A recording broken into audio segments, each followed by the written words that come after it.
Dugaan korupsi perkara perintakan dana Bokaur tahun 2024 yang menyeret 5 terdakwa Ardiansyah Harahap, Rahmat Nurul Safril, Bambang Surya Saputra, Upal Labuhari, dan Rianti Paulina kembali berlanjut.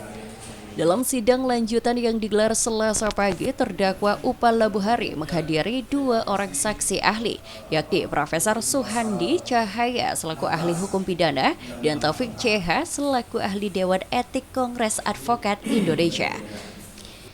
Dibuka persidangan, baik saksi ahli pidana dan etik advokat membedah soal surat kuasa terdakwa Upal Labuhari dan surat laporan upah ke Kejaksaan Agung yang diduga merupakan barang bukti peringatan. Keduanya menyebut jika terdakwa Upal Labuhari sudah bekerja sesuai dengan tugasnya sebagai advokat atau pengacara. Pasca persidangan, kuasa hukum terdakwa Upal Labuhari Syaiful Adwar mengatakan jelas keterangan ahli menguntungkan kliennya, di mana kliennya tersebut sudah bekerja sesuai surat kuasa dan tidak melanggar hukum serta tidak mengganggu proses penyidikan. Maka ditarik kesimpulan jika kliennya bisa mendapatkan putusan bebas demi hukum. Kita tampilkan bukti surat tadi, kita minta hadirkan oleh JPU surat kuasa maupun surat yang dibuat oleh Pak Upah yang diduga surat itulah yang menjadi bukti akibat surat itu Pak Upah sebagai tersangka dan sebagai terdakwa.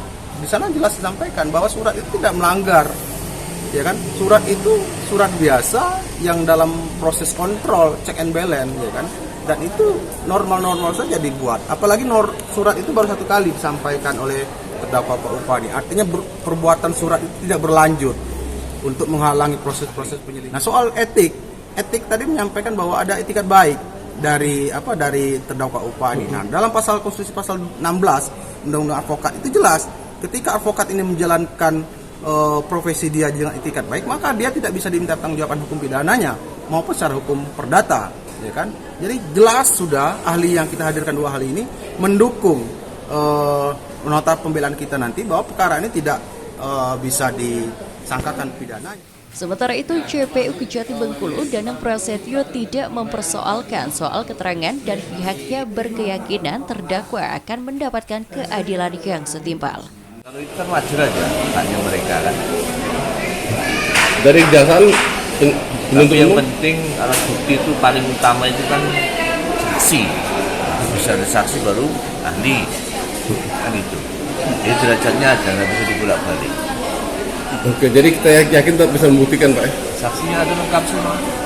Oke, tapi dari keterangan saksi ahli katanya itu mengarah ke 378, Pak. Silahkan, kan pendapat kan, namanya ahli kan. Pendapat boleh, kalau saksi kan. Setelah mendengarkan keterangan 2 saksi ahli tersebut, sidang akan dilanjutkan pada pekan depan dengan agenda tuntutan dari jaksa penuntut umum. Muhammad Angka, BETV melaporkan.